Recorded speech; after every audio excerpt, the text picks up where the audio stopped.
Hello, welcome along to a brand new episode of Writer's Routine. This week, chatting to the multi-award winning, immensely successful crime writer, Steve Cavanagh. He tells the stories of the lawyer Eddie Flynn, and he's back with a brand new book. It's called The Devil's Advocate. You can hear about why he's not been able to get into his ideal routine almost ever. Also about the masterclass series that he's constantly learning from and that's really kept him going through lockdown. And we talk about what happens when he tries to plot, but never quite fancies it. I just couldn't plan out what could possibly happen. It just didn't come to me, and whatever ideas I had didn't feel, real. So it's just my brain just doesn't work that way. For me, it's much easier and it's much more exciting to be able to write it, to make it all up as I go along. Some people say, I wait for the muse to come to me and all this stuff, or I wait for characters to talk to me, and I'm like, no, I make it all up as I go along. That's what I really mean. There is more on the way with Steve Cavanagh in this week's Writer's Routine.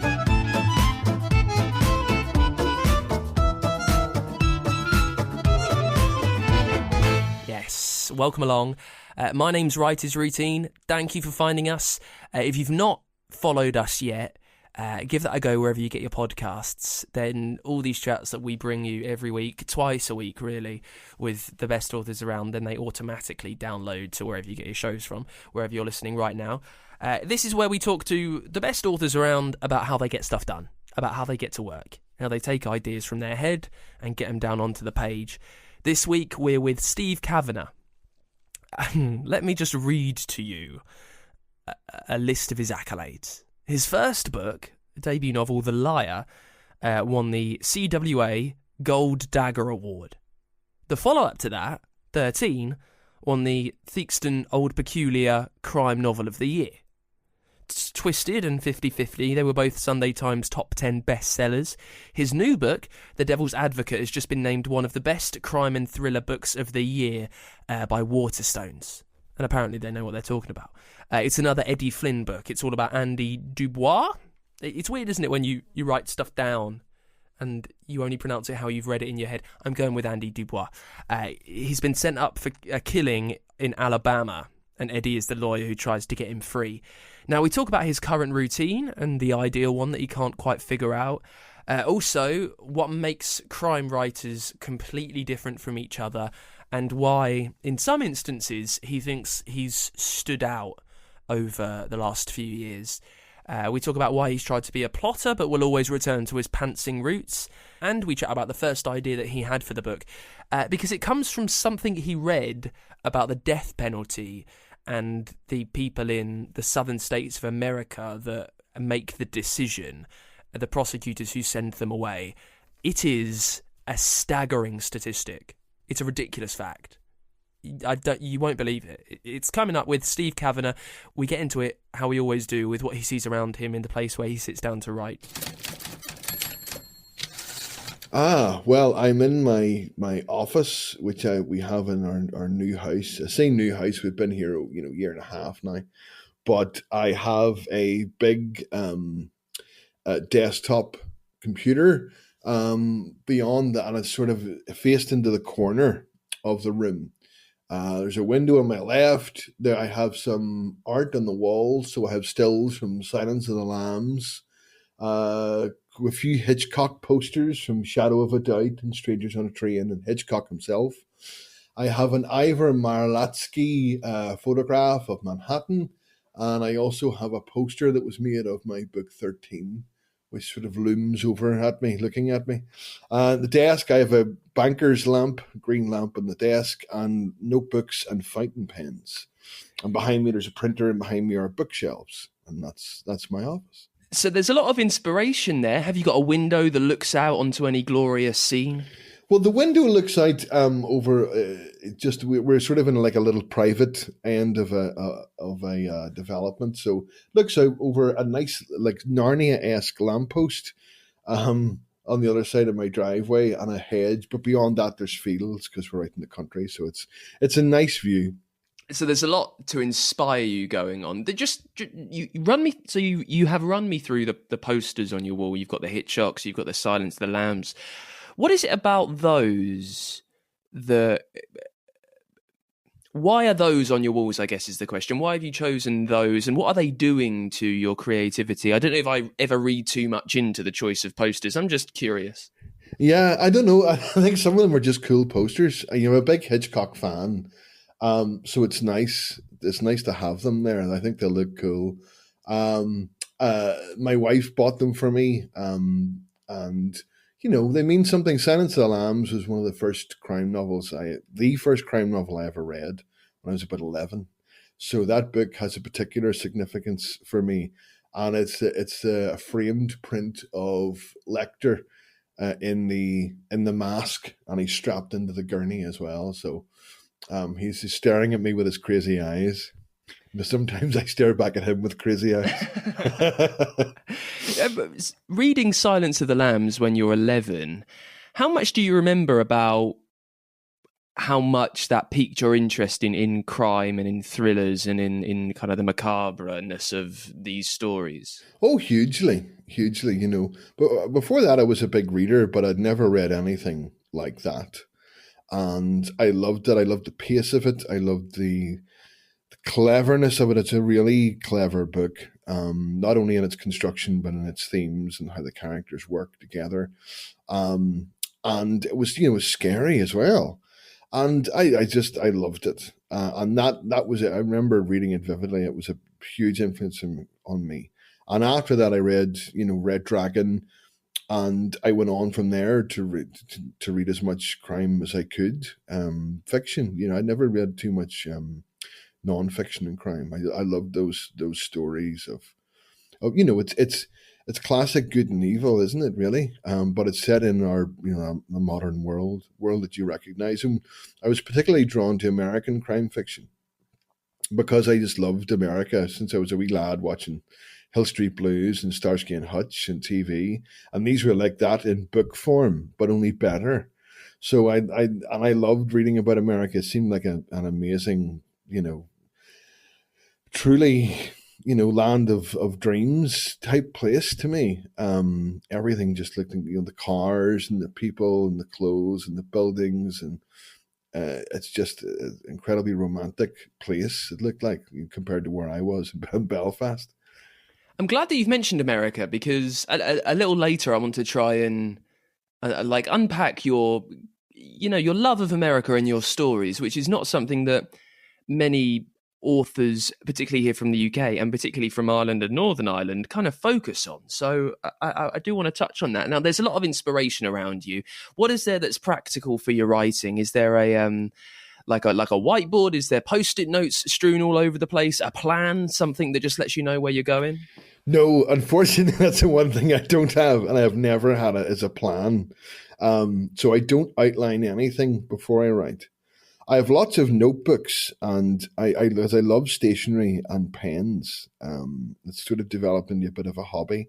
So I use Leuchtturm 1917 A5 notebooks, and I have a small collection of fountain pens, which I like because before I don't plot anything out, but there are times where I get stuck or I don't know what's going to happen, and I will open a notebook and I will write.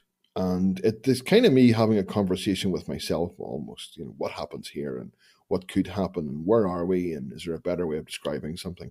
Because I think when I pick up a pen and I write, it's a different part of my brain that's working for me anyway. And I was writing so much in notebooks, I was getting hand cramp. So I thought, well, I'll try fountain pens because you don't really need to apply any pressure to the page at all. It's a much more pleasurable experience.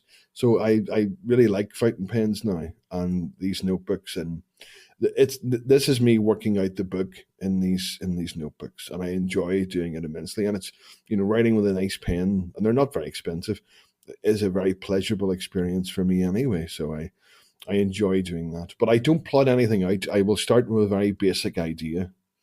What if this happened? And then I will try and think of an opening for the book. Where would be the best place for the story to start? And then I will go from there. And that's really all I've ever had, really, when starting a novel. So it's an exploration of the book as I go along, and these notebooks, and they help with that.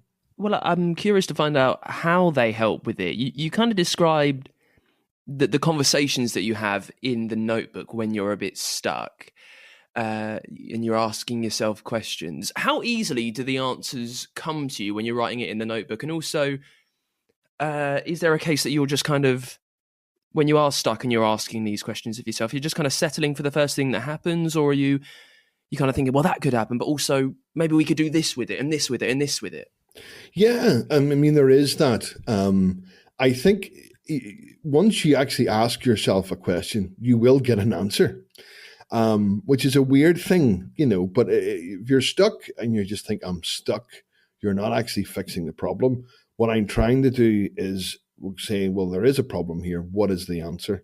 And that's what I'm exploring. And there will be different options and different things that'll happen. But I'll know when I hit upon the right one that, okay, this is the way for this to go. So for example, there's a book of mine, 13, which was my breakout book in the UK. And there's a particular problem in that book. There's a dollar bill, which is a part of the evidence in a trial. And on that dollar bill was found in the victim's throat. And on that dollar bill, there's DNA from the person on trial, but there's also DNA from somebody else. And this person was executed in a prison some years before the actual dollar bill was printed. At the time when I wrote that, I didn't know how that person's DNA got on the dollar bill. I just thought that's an interesting problem. I knew I would find a solution, and there's different ways that it could happen. So there were lots of different explanations for that, but I knew when I hit upon the right one, okay, that's the explanation. And normally it's the simplest one, but it takes a wee while and some thought to get there. Just to backtrack from that further, when did the idea that the DNA on the dollar bill that was actually from before it was printed, when did that come to you? Like, how much of an oh wow moment was that? Oh, it was good, but I thought that's a really interesting problem, because I had parts of 13 were a bit of a homage to Silence of the Lambs as well. So the dollar bill was folded into the shape of a butterfly, and that was found in this victim's throat. So I thought, well, it can't just be, folded up. Yeah, that's creepy, but there has to be some evidence in here for the trial and some kind of a mystery. And what would be really good? Oh, that would be good. But that happened as I was writing it. So that was not planned out in advance. Before I wrote that page, I hadn't thought of that before. That's the way it works for me. It's quite organic. I try not to plan stuff out. I'd love to try. I have tried before to plan stuff out, and it didn't really work. It seems always better in the moment as I'm writing. These things come to me. Why didn't it work? I don't know. I find it very hard to plan out how something will turn in a story in advance. My brain doesn't work that way. I like to try and find the story and find the characters as I'm writing it and create problems. What form of planning did it take when you gave it a stab? How did you plan? I sort of, again, I went to my notebook and I thought, okay, well, what could happen here? Who are the characters? And none of the characters really felt real to me, apart from some of the ones that I'd written before. And I just couldn't plan out what could possibly happen. It just didn't come to me. And whatever ideas I had didn't feel, real. So it's just my brain just doesn't work that way. For me, it's much easier and it's much more exciting to be able to write it, to make it all up as I go along. Some people say, I wait for the muse to come to me and all this stuff, or I wait for characters to talk to me. And I'm like, no, I make it all up as I go along. That's what I really mean. That's how it works for me. I once spoke to the crime writing legend, Anne Cleves, for the story, and she said something very similar for the podcast, rather. She said something very similar. She was kind of like, well, why would I want to have to read my book twice? Why like, when I write the story, I want to find this out as the reader finds out. Why would I dream up a killing first? Yes, exactly. Anne's a very good writer and she's been doing this for a long time, and she's great. So yeah, I mean, that's the way I work. But the drawback of that is sometimes you do get stuck and you don't know what happens next. And that's, when I go to my notebooks and think, okay, what would be a good thing to do here? And just very anally, you very specifically mentioned the notebooks. Why is it always those notebooks? I don't know. I mean, I have different various notebooks, but I like the paper quality of these ones. And there's lots of pages, and the pages are numbered. So, for example, the book I'm working on at the moment, so I can have an index at the front of it. So there's 50 pages of research in the book, and that's because I know there'll be something technical or a profession or something I need to know about. And I'll do all that research. Sometimes I have to stop writing and go and do research.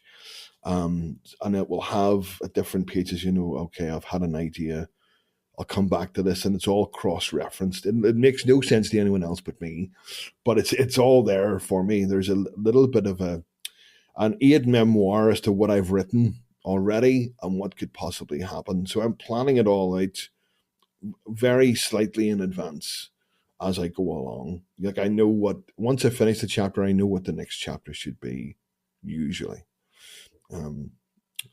So yeah, it's not a great way of writing a book. I don't recommend it to anyone. If you can plan it all out in advance, do that. That's much more professional.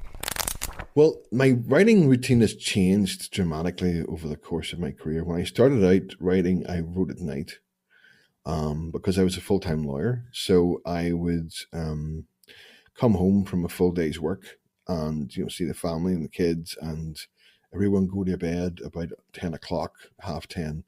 And then that's when my writing day started, and I wrote for 3 or 4 hours a night, most nights, and that was me. But you can't do that, I don't think, for very long. I did it for about 7 or 8 years, and then I had to stop. And thankfully, the books had been successful enough where I could make that leap and go full-time writing. And I did that, and we were still living in a small house, and I didn't want to be, at my kitchen table, which is where I wrote, getting under anyone's feet. So I would take myself off to coffee shops or libraries, and I would write for 3 or 4 hours during the day, and then a bit more at nighttime. And that was my routine. Now I'm in my own. I've everything I've ever wanted. I'm in my own office, in my own house. But it's COVID, so the kids were off school for huge portions of time. And the world's kind of going crazy. So I've yet to find a really good routine here. I will try and get, 3 or 4 hours during the day. The time at which that happens varies. And I will, again, try and get another few hours at night. And again, the time when that happens varies. So I haven't found my rhythm yet, really, in here because of everything that's been going on. So what would you like your rhythm to be if you've not found the perfect routine for your current situation? And fingers crossed in the next few months things might go back to as they were. What rhythm would you like your writing day to take? Oh, I'd love to get up in the morning, get all the kids to school, come back home and write. If in an ideal world, I would get up at 5:30 and have 2 hours under my belt before anyone else got up. But I'm not good in the morning, and I've learned that. I've tried to do that a few times, but my brain doesn't work well in the morning. Even after 4 or 5 cups of coffee, it just doesn't happen for me. So I will get the kids to school, come back 3 or 4 hours, go and get the kids, do everything that I have to do in my family life, and then at night time, maybe another hour or 2 at night. That would be my ideal routine. I could work quite happily there. In the hours that you're managing to get done at the moment, how productive are you being? Is there a form of word? I know you are unplanned at that point. Is there a form of word count? What are you happy with getting done? I try to be happy with, if I can get 1,000 words, I'm happy. Sometimes it's only 500 words. Sometimes it's 2,000 words. I try not to be too much of a stickler. If I've started a day in 21,000 words and whatever, many hundred, if that clock moves over to 22,000 words, that's a good day. I'm moving that number forward. So to me, it's more about the quality of what I'm getting done. I think that's more important, and I tend to focus more on that. If it's a good number, great. But if it's something quality, or I've had an idea, that's a good writing day too. So I try not to beat myself up about it too much. I am working and putting in the hours, and as long as that little number ticks over, great. That's a great day. In the first draft process, you just said that it's quality over quantity, but how perfect do those words need to be on the page when you write them for the first time?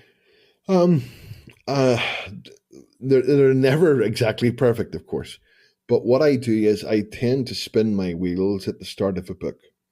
So I'll write the first chapter, and I could maybe do that in a day or two. And then I'll go back and I will rewrite that for the next 3 or 4 days. And it's the same then with chapter 2 and chapter 3 or whatever it is. So I will be going back over my work quite a bit. And then normally when I have about 5,000 words, I can go on then, and my momentum will take me on up to about 20,000 words. And then I will flounder, and I will have a couple of days where I'm not writing anything, a couple of 100 words, or I'm stuck. And that, I've learned, is my trigger to stop, go back and rewrite those 20,000 words, maybe once or twice. And once I've done that, then I feel like I have a solid base here. There's a solid base for a book. Act 1, if you like, or most of Act 1 is kind of there and pretty solid. That's a base to go forward then and make lots of new mistakes in Act 2. So that's kind of how it works with me. I've realized this over writing a number of books. This is how my process, and that's a very loose word for what I do. That's kind of how my process works. When you're fine-tuning that first 5,000 words, what is that doing to your understanding of the story? How much do you think that's affecting the idea that you had for it? If you're constantly going over and going over and going over the very start of things, how much of an impact do you think that has for the rest of how you tell this book? Oh, huge. It really helps me find the characters. Because once I've found those characters, and there's new characters in every book, and once I find them and I kind of know them, and I really only learn about them by writing about them and putting them in different situations and seeing what they would do. And once I've got it, allows me to know them more, and that helps with plot then, because if I know who that character is, I will know what they will think. I will know how they will act. I know the next steps that they will take to whatever they're going to do. And that helps me write the story. So when I'm doing that is I'm finding the characters. I'm not too worried about grammar really, because I will always think faster than I can type. So my problem with my drafts is there's lots of missing words from sentences where I think I've written the full sentence, but I haven't. I've missed out 1 or 2 words because I'm typing that fast and thinking that fast. And my typing skills are not as good as my thinking. So that's I'm not too worried about that. It's mostly the characters and the story, and it's getting the place right, and building up a good sense of who these people are and what they're doing. And that then should lead to the rest of the story and establishing what these characters want, what they're doing, and that helps. How many books have you published now, Steve? Am I making it 7? Yeah, 7 books now. Well, the Devil's Advocate's out today, so that's my 7th book. The 6th Eddie Flynn novel, and my 7th book.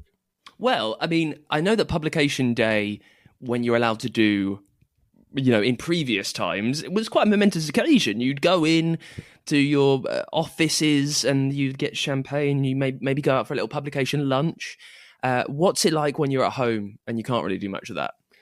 It's okay. I for me, it's all right. I'm doing like a virtual launch thing tonight, and that's fun. So I'll be able to, interact a little bit with readers, and social media is great now because people are sending me lots of pictures of the book. They've just gone out and bought it, And that's all good to see as well. But no, I was never a huge one for big celebrations. It's nice, but I'm not missing that. Really, I'm quite okay to be sat at home for these things. So 7 books in, what's the what's the long form process of having an idea for the book? In effect, what's the writing routine of a year?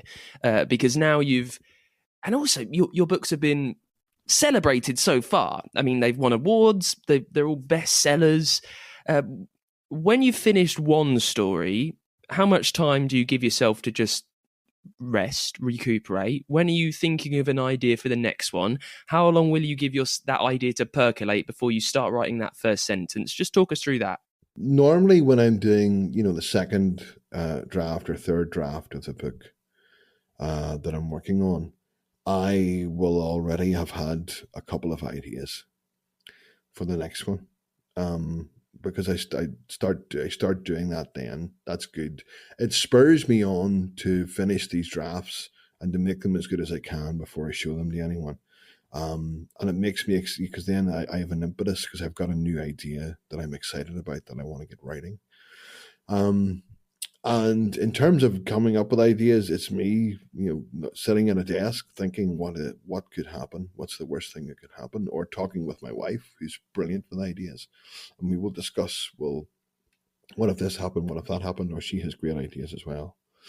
So, and in terms of a gap, I'm invariably almost sort of working on 2 books, because when I send off a book to my agent, he'll have notes and there'll be drafts to do redrafts and rewrites there. And when I'm in between times of sending that off, then I'll start the new book.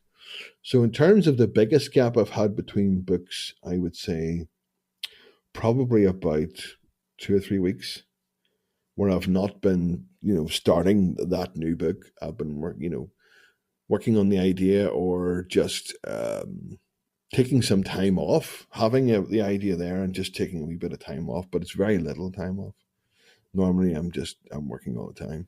Now, it's really hard because of the way that authors write, and because you publish one book and you're probably halfway through writing another book and you can't really remember which one you're meant to be talking about. There's all of that stuff.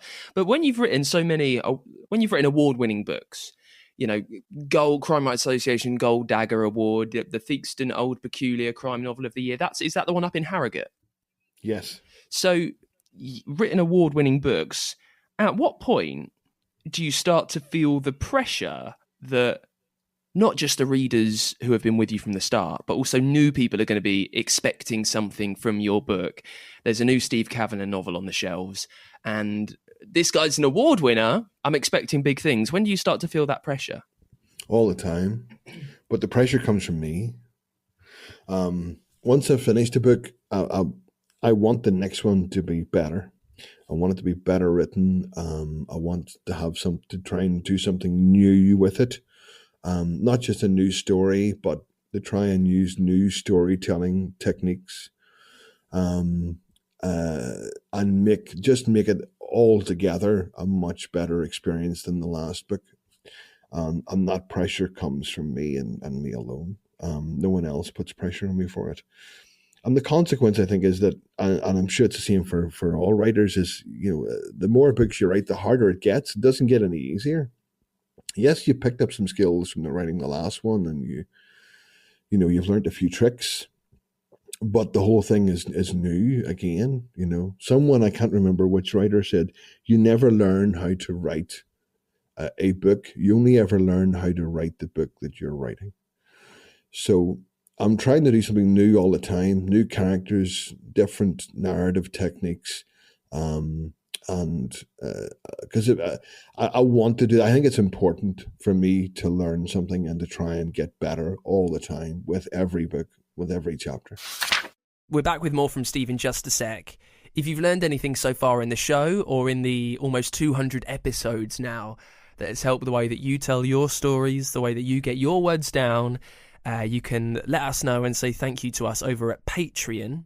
By backing us at patreon.com/writersroutine, you get access to merch, to even more bonus content, you'll always get our everlasting thanks. And there is a chance for your book to sponsor the show. And it doesn't take a lot, honestly, just $1 or so a month, couple of dollars. It helps us keep going. It helps us keep bringing you these chats as often as we can. We've got a brand new chat every Friday. That's how things are working at the moment. And then we revisit some of the best episodes and best guests of the past as well, just to give you a little bonus bit of inspiration halfway through the week. If it's helped you at all, you can say thanks to us by pledging and becoming a backer at patreon.com/writersroutine. Let's get back to it then with Steve Cavanagh, a multi-award winning crime author. We're talking about his new book, The Devil's Advocate. And in this half, we chat more about that, about Eddie Flynn and how much he knows about Eddie's journey after this story. Also about his love of America and why Steve sets his stories there so far away from where he actually lives. And we pick things up talking about development. I mean, Steve's a hugely successful author. We've heard and spoken about that already. He's won many awards. How much is he still trying to learn and grow as a writer? I mean, I'm largely self-taught, but I'm always reading books on craft. And there's always new ones coming out, which are really helpful, and you'll learn something from that. I watch the masterclass programs. There's a website called Masterclass. Well, are they? There's so many. Sorry to cut in. That I've wanted to watch. Like I've wanted to watch David Baldacci. He's been on there. He's taught writing. Penn and Teller have taught magic. Up there. Gordon Ramsay doing cooking. Yeah. Are you getting a lot from them? Huge amount. So there's Neil Gaiman, which is a brilliant one. It's very encouraging. That one, I really got a lot from that. And there's Walter Mosley, who's fantastic as well. There's James Patterson, which is great. There's loads of writers. There's Dan Brown. And you can watch something and think, well, yeah, I wouldn't do it that way. But I can see where they're coming from, and there's something interesting there. You'll always get something out of that. That and writing books or reading books about craft and reading fiction generally. You'll read something great and you'll think, oh, that was brilliant. I wonder, could I do something like that? Very different, and maybe do it in my own way. You'll read a little narrative trick that someone's pulled off in a book. Or you'll read a sentence and you'll think, oh, that's really worked in the rhythm of how that whole page is set up. It all leads to that punch. So you're learning all the time. One of the most common maxims of authors is the classic write what you know. Now, your stories with Eddie Flynn, and you've touched on your love of America. The new one, The Devil's Advocate, a lot of it's in Alabama.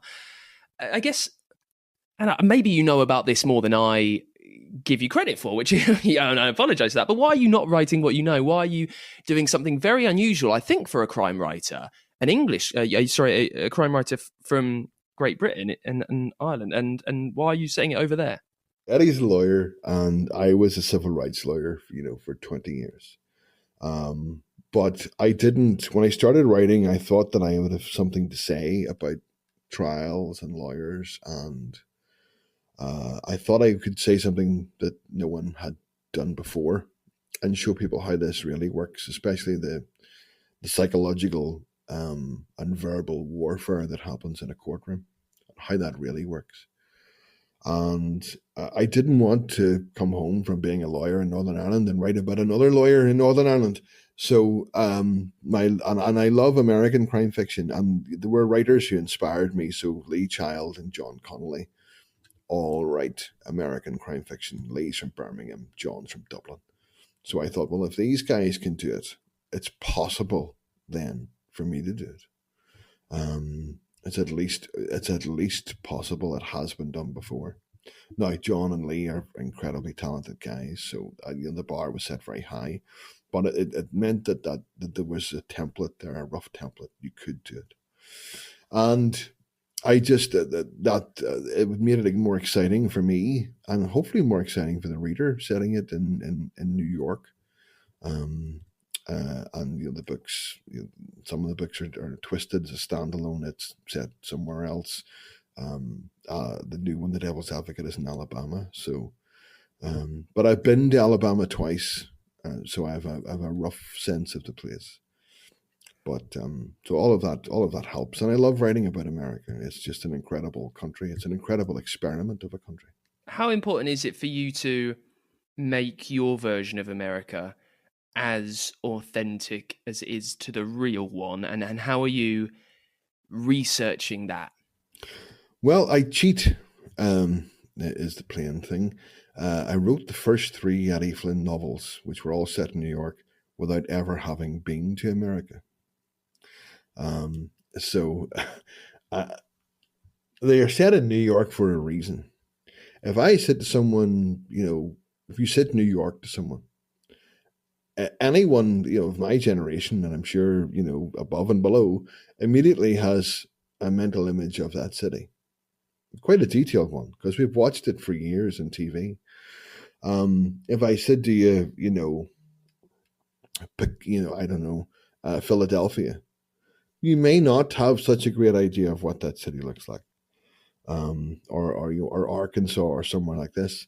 But everyone knows New York, so everyone already has a mental picture. All I have to do is to give them a bit more of a sense of that, and to enhance what their own image of it is anyway. So it means I don't need to make a great deal of take a great deal of time in describing that city, because they know it already intimately. So, this has been an amalgam of ideas, The Devil's Advocate. I always wanted to write a death penalty case. I always wanted to write a book touching on racism in America and its relationship with the justice system, because that's something very personal to me. I was a civil rights lawyer in Northern Ireland, and I did race discrimination cases. So that was always something I was desperate to do from when I first started writing. The idea for this came from a few places. One was an article I'd read about district attorneys in Lafayette County, where when you've done your first death penalty case, the senior district attorney will give you a gift, it's a paperweight which sits on your desk in the shape of the electric chair. And that really happens. They have a sign, when there's an execution, they put a sign up in the office, "Frying tonight." And I did more research into it and discovered that the death penalty is driven entirely by personalities in the States. There are 5 prosecutors who have sent 440 people to death row. These 5 prosecutors account for almost 20% of the total death row population of the United States. These people live and breathe to send people to their death. And that was terrifying to me. And it fed into the idea of the 2%, this military theory, which it started after World War II.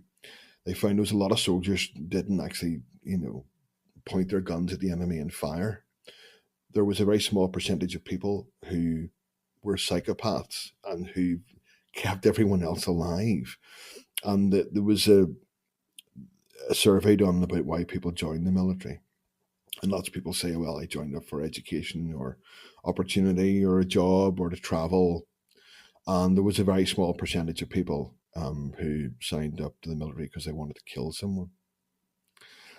And I thought, well, those people are out there. You could join the military, or you become a district attorney in a death penalty state, and you'd be able to do that. So that was the genesis for this book. And what happens next? You need to get. You said that you look at the beginning of it. So how much do you think about things before you sit there and type out your first sentence? I try and think about who this character is and what their motivations are and their psychology. So the district attorney in this book, Randall Corn, is very much driven by power. That's his thing. That's his psychological drive. And once I find that, then it's just everything else is kind of window dressing. There will be someone accused of a crime, and in this case, a young African American that Corn is going to try and kill, but he is innocent. Yet Corn and the corrupt police force around him have convinced the entire town that this young man is guilty. And then it's a question of how does Eddie get involved. So this character, Andy Dubois, had a lawyer who has now gone missing. And someone gets in touch with Eddie and says that he has to go and help out this kid. So him and the whole team then go down to Alabama to try and fight this case against impossible odds. And on the underbelly of all of that is the rise in white supremacy in the United States, which I think was always there, but Trump kind of gave permission for these people to do this in the open. I don't think he created it.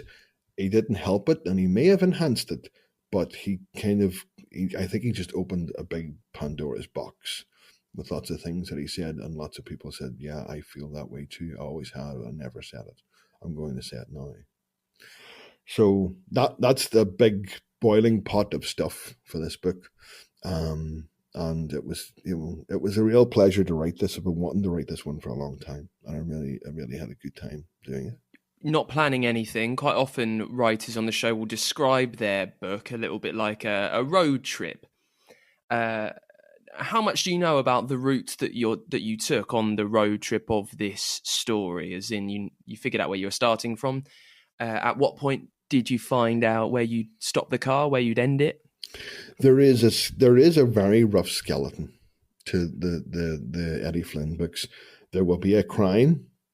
Eddie will get involved. He will try to find out what's really happening. There will be a trial, and at the end of the trial, the book finishes.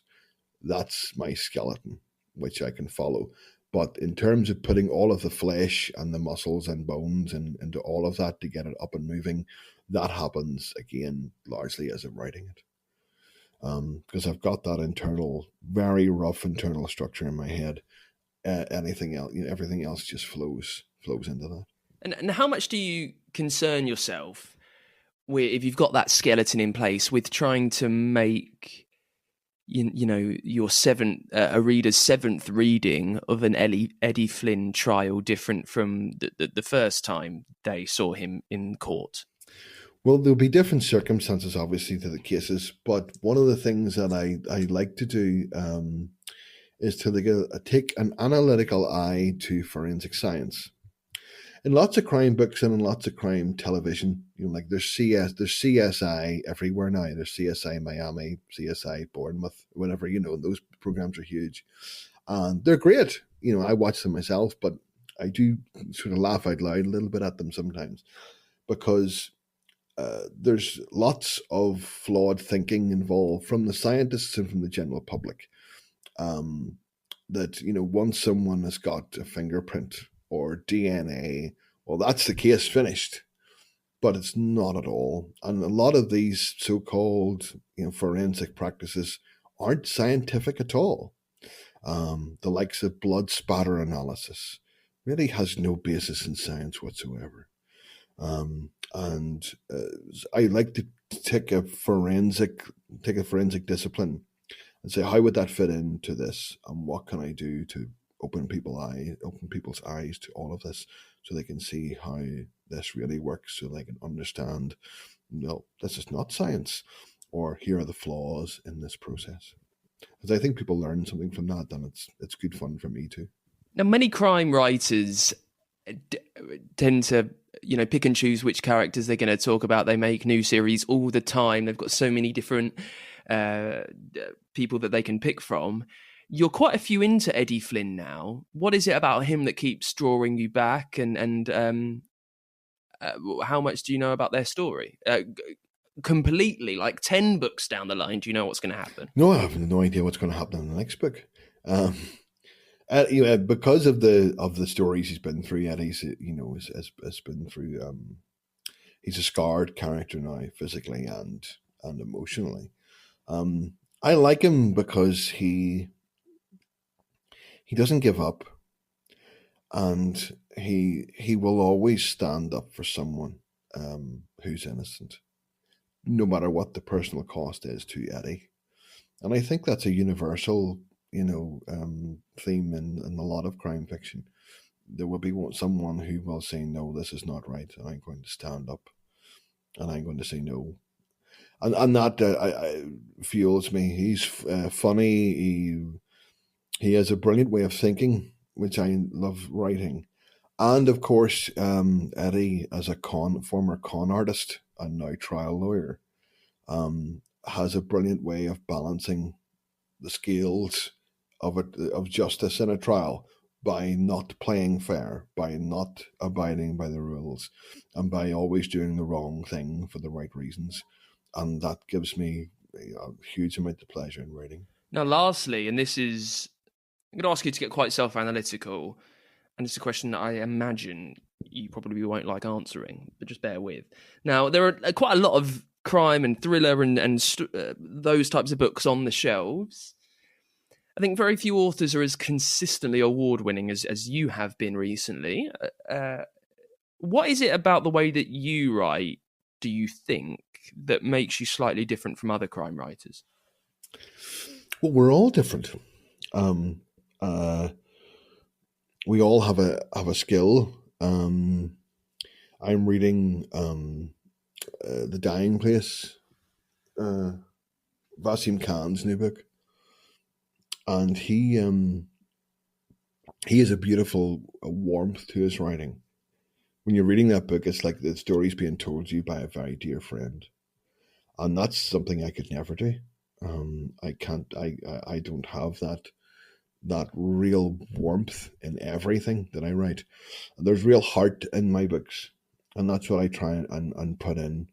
And if people connect with them, brilliant. But, in terms of awards, the books that I've been shortlisted with are all fantastic. And I think there's a good deal of luck involved in it. In terms of what people like about my books, I think people like the characters in my books. I think people like Eddie. And I think that helps a lot. That does a lot of heavy lifting. Lee Child once told me a story about how he knew he was kind of on to something with Jack Reacher. He was in a bookstore and signing some books, and the bookstore owner said to him, "Well, you're doing really well. I'm selling a lot of your books." And Lee says, "That's amazing." He says, "And is that you? You're telling people about them?" He says, No. People are coming in and asking for them." And Lee said, "People come in and ask for Lee Child books?" And the store owner said, "No, they come in and they ask for Jack Reacher books." Because I think readers fall in love with characters instead of writers. And I've been very lucky that people like Eddie Flynn. And that is it for this week's Writer's Routine. Thank you to Steve Cavanagh for coming on the show. Now, I'm not going to say you can get a copy of his book wherever you listen to the podcast. I've realised that I'm going to take a step away from the Amazon affiliate scheme. How noble of me. No. I just haven't quite worked out how I can do that and support independent bookshops while I still get a kickback. I know that's a bit selfish, but, needs must, need to make a living. If you did enjoy the show, go and buy it from an independent local bookshop. Support local books, I would say. Next week, we are with the author Helen Paris talking about her debut book. It's a book club read, that's what it's billed as. It's called Lost Property, and it's all about memories of the past being held in special items. It's a really warm-hearted tale. She'll tell us all about it next week. In the meantime, you can support the show at patreon.com/writersroutine. Give us a follow on Twitter. We're at WritersPod. You can get in touch with the show as well at writersroutine.com. And in the meantime, I'll see you next week with Helen Paris on the show. Bye.